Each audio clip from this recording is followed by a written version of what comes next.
ரேகா, ராத்திரியெல்லாம் எங்க தான் போன?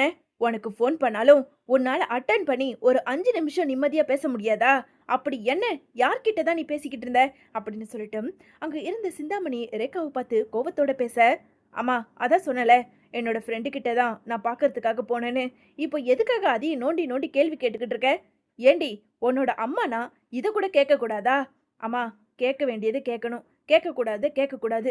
என்னோட ஃப்ரீடம ஏன் இஷ்டத்துக்கு விடு. தேவையில்லாம என்னை வந்து கேள்வி கேட்டுக்கிட்டு இருக்காத. ஆமா, நேத்து என் ஃப்ரெண்டை பார்த்துட்டு நான் அப்பாவோட வீட்டுக்கு போய் அங்கேயே நான் படுத்துட்டேன். சரி, நீ கால் பண்ணியங்கிறதுக்காக தான் உன்னை பார்க்கறதுக்காக இப்போ இந்த வீட்டுக்கு வந்திருக்கேன். இப்போ என்ன, நான் இங்க இருக்கட்டுமா இல்ல நான் போகட்டுமா அப்படின்னு சொல்லிட்டு இங்க ரேக்கவும் கோபத்தோட சொல்ல, என்னடி, நான் ஒரு அம்மாவா இருந்ததுனடி உன் மேல இருக்க அக்கறையில கேக்குறேன். போதுமா, என் மேல உனக்கு அக்கறைலாம் ஒன்றும் வேண்டாம். உன் வேலையை மட்டும் பாரு. சரி, நான் வரேன், எனக்கு நேரமாச்சு அப்படின்னு சொல்லிட்டு அங்க இருந்து ரேகா கிளம்ப, ரேகா போறத பார்த்துக்கிட்டு இருந்த சிந்தாமணியோ தன்னோட அடியாளை கூப்பிட்டு, டேய், இவளோட நடவடிக்கையே கொஞ்சம் நாளா சரியில்லாம இருக்கு. இவ யார்கிட்டயோ பேசிக்கிட்டு இருக்கா, பழகிட்டு இருக்கா. அது யாருன்னு கூடி சீக்கிரம் கண்டுபிடிக்கணும். நீயும் இவ மேல ஒரு கண்ணு வச்சுக்க. எங்க போறா, எங்க வரா, யார்கிட்ட பேசுறான்னு எனக்கு கண்டுபிடிச்சு சொல்லு.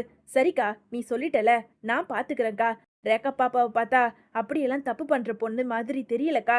டேய், அதெல்லாம் எனக்கு தெரியும், நான் சொன்னதை மட்டும் பண்ணு அப்படின்னு சொல்லிட்டு இங்க சிந்தாமணி ரேகாவை ஃபாலோ பண்றதுக்காக தன்னோட அடியாட்களுமே இங்க வைக்கிறாங்க.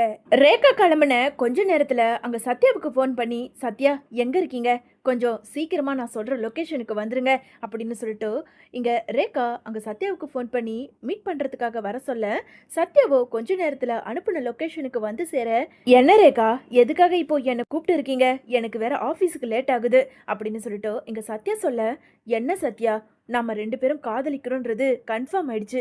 என்ன உங்களுக்கு பிடிச்சிருக்கு, உங்களுக்கு என்ன பிடிச்சிருக்கு. அப்படி இருக்கும்போது இவ்வளோ டிஸ்டன்ஸ்லாம் மெயின்டைன் பண்ணக்கூடாது. எனக்கு காரில் போய் போய் ரொம்ப போர் அடிக்குது. அதனால நானும் ஆஃபீஸ் தான் போகிறேன். உங்களோட நான் பைக்கில் வரணும்னு ஆசைப்பட்றேன். ப்ளீஸ் சத்யா, என்னை கூட்டிகிட்டு போங்க அப்படின்னு சொல்லிட்டு ரொம்ப ஆசையோட அங்கே சத்யா கிட்ட கேட்க, ஐயோ ரேகா, என்ன சொல்கிறீங்க, பப்ளிக்காவா? கண்டிப்பாக இதை எங்கள் அம்மா பார்த்தாலும் சரி, உங்கள் அப்பா அம்மா பார்த்தாலும் சரி, பெரிய பிரச்சனை ஆயிடும். அதெல்லாம் வேண்டாம். இங்க பாருங்க சத்யா, காதல்ல இதெல்லாம் சகஜம். அதெல்லாம் யாரும் பார்க்க மாட்டாங்க. என்ன இப்போ நீங்க கூட்டிட்டு போறீங்களா இல்லையா? பைக்ல உங்களோட கட்டி பிடிச்சிக்கிட்டு ஒரு டிராவல் பண்ணணும்னு எனக்கு ரொம்ப ஆசையா இருக்கு. உங்களுக்கும் ஆஃபீஸுக்கு லேட் ஆகுது. என்னையும் அப்பா வர சொல்லியிருந்தாரு. ப்ளீஸ் சத்யா அப்படின்னு சொல்லிட்டு இங்க ரேகா ரொம்ப கெஞ்சி பேச, சரி ஏறுங்க, யாராவது பாத்துற போறாங்க.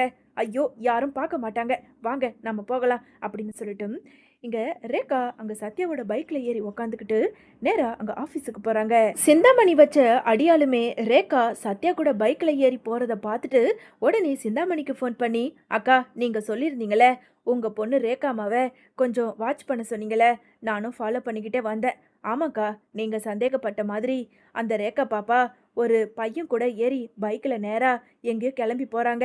அநேகமா உங்க ஆபீஸுக்கு போற மாதிரி தான் பேசிக்கிட்டு இருக்காங்க அப்படின்னு சொல்லிட்டு அங்க இருந்த அடியாட்கள் சொன்னதை கேட்டதும் இங்க சிந்தாமணிக்கும் ரொம்ப அதிர்ச்சியா இருக்கு. யாருடா அந்த பொறுக்கி என் பொண்ணோட மனசை மாத்தி பைக்கில் கூட்டிட்டு போறது அப்படின்னு சொல்லிட்டு இங்க சிந்தாமணி கேட்க, அக்கா, யாருன்னு எனக்கு தெரியல, ஆனா என்னோட போன்ல பாப்பா பைக்ல ஏறி போறவனோட முகத்தை வீடியோ எடுத்து வச்சிருக்கேன், உங்களுக்கு அனுப்பி விடுறேன் அப்படின்னு சொல்லிட்டு அந்த அடியாட்கள் தன்னோட போன்ல எடுத்த வீடியோவை அங்க சிந்தாமணிக்கு அனுப்ப, சிந்தாமணியோ அந்த வாட்ஸ்அப்பை ஓபன் பண்ணி அந்த வீடியோவை பார்க்க, அந்த வீடியோவை பார்த்ததும் அப்படியே அதிர்ச்சி ஆகி நிற்கிறாங்க. இது அந்த பூக்காரி மீனாவோட தம்பி அந்த சத்யா தானே? இவனையா கேவலம், இவனு போய் என் பொண்ணு காதலிக்கிறதா? இல்ல, இதை விடவே கூடாது. வந்த கோவத்துக்கு நேரா அங்க சந்திராவோட வீட்டுக்கு போறாங்க. சந்திராவோட வீட்டுக்கு சிந்தாமணி தன்னோட அடியாட்களோட வீட்டுக்குள்ள வர்றத பார்த்ததும் இங்க சந்திரா இருந்துகிட்டு, வாங்க அப்படின்னு சொல்லிட்டு உள்ள கூப்பிட, ஆமா, உன் புள்ள எங்க, ஊர் மேய அனுப்பியிருக்கியா? என்ன சொல்றீங்க? என் பையனா ஆபீஸுக்கு போயிருக்கான். ஆமா, கிழிச்சான். என் பொண்ணு, ஒரே பொண்ணு, என் ரேகாவை அவன் எப்படியோ மனசை மாத்தி காதலிச்சு இப்போ ஊரை சுத்திக்கிட்டு இருக்கான். ஏன், உனக்கு வசதி இல்லைன்னு சொல்லிட்டு என் பொண்ணை காதலிக்க வச்சு என் சொத்தை எல்லாம் உன் பக்கமா எடுத்துக்கலான்னு உன் பிள்ளைய என் பொண்ணை காதலிக்க வச்சிருக்கியா? இப்படி மாமா வேலை பார்க்கறதுக்கு உனக்கு அசிங்கமா இல்லை அப்படின்னு சொல்லிட்டு ரொம்ப கோபத்தோட அங்க சந்திராவை பார்த்து இங்க சிந்தாமணி கேட்க, உடனே சந்திரா இருந்துக்கிட்டு, என்னம்மா சொல்றீங்க, யார் உங்க பொண்ணு? அந்த ரேகா தான் என் பொண்ணு. ரேகாவை பத்தி உனக்கு தெரியாதா? ரேகா அம்மாவா? சத்யா கூட ஆபீஸ்ல வேலை செய்யறானே அந்த அம்மாவா? ஆமா, அந்த அம்மா தான் என் பொண்ணு. ஆமா, அப்படி என்ன என் பொண்ணை மயக்கி வச்சிட்டீங்கன்னு என் பொண்ணு உன் புள்ள பின்னாடியே சுத்தி சுத்தி வந்துகிட்டு இருக்கா, என்னதான் இதெல்லாம் கதை அப்படின்னு சொல்லிட்டு சிந்தாமணி கேட்க, இல்லம்மா எனக்கு ஒன்றும் தெரியாது, என் புள்ள அப்படியெல்லாம் பண்ண மாட்டான். என்னது, உன் புள்ள அப்படியெல்லாம் பண்ண மாட்டானா? நாங்க கண்ணால பார்த்துட்டு வந்திருக்கோம், பார்க்காம நான் எதையும் பேச மாட்டேன்.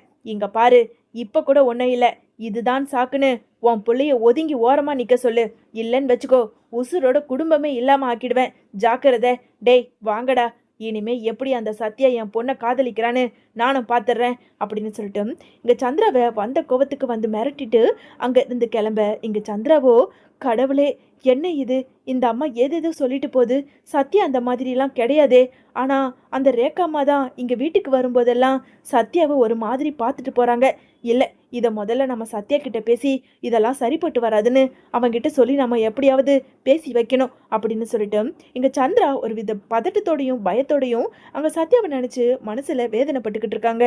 மறுநாள் சிந்தாமணி ரோகிணியை வர வச்சு காருக்குள்ளே உட்காந்து மனோஜ் விஷயத்தை பற்றி பேசிக்கிட்டு இருக்க, அதே நேரம் ஹோட்டலில் இருந்து சத்யாவும் அங்கே ரேகாவும் வெளியே வர்றத இங்கே ரோகிணி பார்த்துட்டு, ஆண்டி மனோஜ் விஷயம் இருக்கட்டும், அது உங்க பொண்ணு ரேகா தானே அப்படின்னு ரோகிணி சிந்தாமணியை கூப்பிட்டு காட்ட, சிந்தாமணியோ திரும்பி பார்த்ததும் அங்க சத்யா கூட ரேகா வர்றதை பார்த்துட்டு ரொம்ப அதிர்ச்சியா இருக்காங்க. என்ன ஆண்டி, ஏதோ ஒரு பையன் கூட இருங்க ஆண்டி, அந்த பையன் வேற யாரும் இல்லை, சத்யா தான், அந்த மீனாவோட தம்பி ஆண்டி, இவன் கூட எப்படி உங்க பொண்ணு?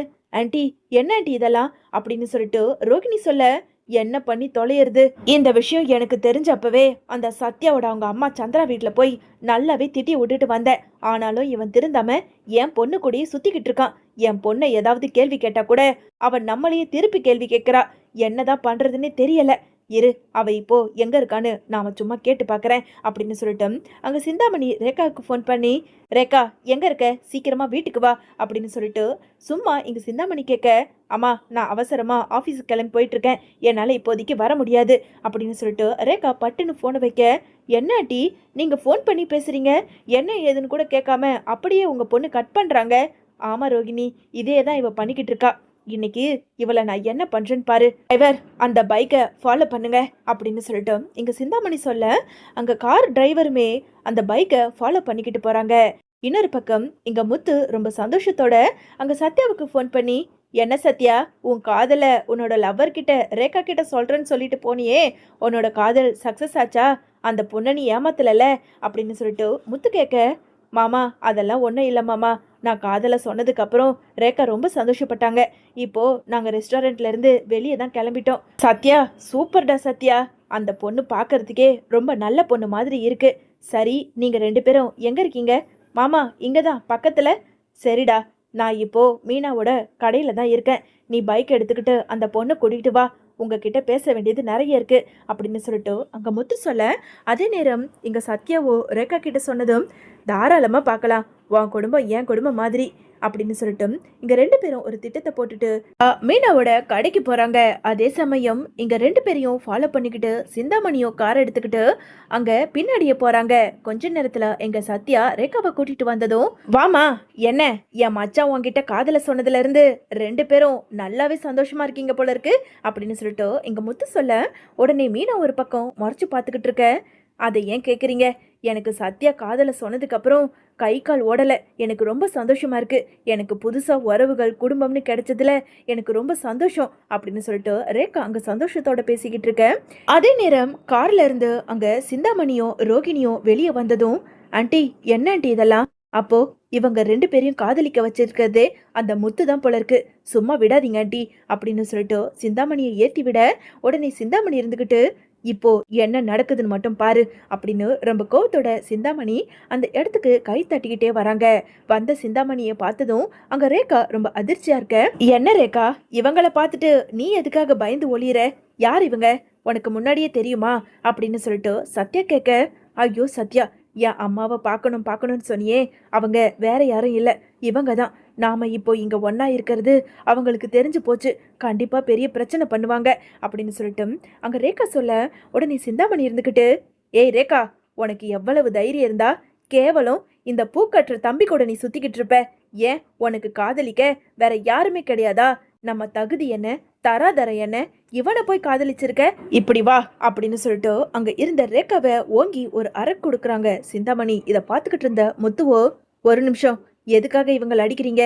டேய் சத்யா, இவங்க தான் இவங்க பொண்ணுன்னு உனக்கு தெரியாதா? இல்ல மாமா, எனக்கு தெரியாது மாமா. எனக்கே இப்பதான் தெரியும். இதை பார்க்கும்போது எனக்கே அதிர்ச்சியா இருக்கு. சரி, அவங்கள அடிக்காதீங்க ஆண்டி அப்படின்னு சொல்லிட்டு அங்க இருந்த சத்யா சொல்ல, யாருடா ஆண்டி? உனக்கு மரியாதை கெட்டு போயிடும். ஏமா மீனா, அதான் பூக்கடை வச்சிருக்க, இதுல வர வருமானம் பத்தாதுன்னு உன் தம்பியை என் பொண்ணை காதலிக்க வச்சு இருக்க சொத்து சொகத்தை எல்லாம் உன் தம்பிக்கு மாத்திக்கிட்டு அப்படியே செட்டில் ஆயிடலான்னு சொல்லிட்டு இப்படி ஒரு கேவலமான காரியத்தை பார்த்திருக்கியா அப்படின்னு சொல்லிட்டு சிந்தாமணி கேட்க, உடனே அங்க இருந்த மீனா இருந்துக்கிட்டு, இங்க பாருங்க, தேவையில்லாம என் குடும்பத்தையும் என் தம்பியையும் கேவலமா பேசுற வேலை வச்சுக்காதீங்க. உங்க பொண்ணு ரேகா தான் என் தம்பி பின்னாடி வந்து சுத்தி சுத்தி காதலிக்க சொல்லி ரொம்ப டார்ச்சர் கொடுத்தாலே தவிர என் தம்பி ஒன்றும் உங்க பொண்ணு பின்னாடி வரவே இல்லை. ஆமா, 2 பேரும் காதலிக்கிறாங்க. இப்போ என்ன பண்ண சொல்றீங்க அப்படின்னு சொல்லிட்டு மீனா சொல்ல, இப்படி பேசுறதுக்கு உனக்கு வெக்கமா இல்ல அப்படின்னு அங்க சிந்தாமணி பேச, உடனே ரேகா இருந்துகிட்டு, ஆமா, மீனா அக்கா சொல்றது உண்மைதான். நான் தான் சத்யாவை தேடி தேடி காதலிச்சனே தவிர சத்யா ஒன்று என்ன காதலிக்கிறேன்னு என் பின்னாடி சுத்தல. அவனுக்கு சொத்தம் வேண்டாம், ஒன்றும் வேண்டாம், எனக்கும் சொத்தம் வேண்டாம். நீ உன் சொத்தை வச்சுக்கிட்டு நீயே அனுபவிச்சுக்கிட்டு எப்படியாவது சந்தோஷமா இரு. இந்த சொத்துக்காக தானே, இந்த பணத்துக்காக தானே நீ அப்பாவே ஒதுக்கி வச்சிருக்க. என்ன கூட நீ நினைச்சு பார்த்ததில்ல. இப்போ என்னமோ என் பொண்ணு என் பொண்ணுன்னு வந்து அக்கறையா கேட்டுக்கிட்டு இருக்க. என் வாழ்க்கையை எப்படி பார்த்துக்கணும்னு எனக்கு தெரியும். என் வாழ்க்கையில நீ தலையிடாதமா அப்படின்னு சொல்லிட்டு ரேகா சொல்ல, உடனே சிந்தாமணி இருந்துக்கிட்டு, ஏய், இன்னொரு தடவை இந்த மாதிரி பேசாத ரேகா. நீ ஏதோ வயசு கொளரில் இப்படியெல்லாம் பண்ணிக்கிட்டு இருக்க. முதல்ல நீ என் கூட வா அப்படின்னு சொல்லிட்டு கையை பிடிச்சி அங்கே சிந்தாமணி இழுக்க, முடியாதுமா, எனக்கு சத்யா தான் முக்கியம். என் வாழ்க்கையில கல்யாணம்னு ஒன்று நடந்தா அது சத்யா கூட மட்டும்தான். உன் சொத்தை வேண்டாம், ஒன்று வேண்டாம். நான் அப்படியே வெறும் கையோட போனா கூட என் சத்யா என்ன நல்லா பார்த்துப்பான். எனக்கு நம்பிக்கை இருக்கு. முதல்ல இங்கேருந்து போமா அப்படின்னு சொல்லிட்டு இங்கே ரேகாவோ அங்கே சிந்தாமணியை அவமானப்படுத்த, என்னையே இவங்க முன்னாடி அவமானப்படுத்துறல, நீ வீட்டுக்கு வா, உன்னை நான் பார்த்துக்கிறேன் அப்படின்னு ரொம்ப கோவத்தோட அங்கே சிந்தாமணி கார் எடுத்துக்கிட்டு கிளம்புறாங்க.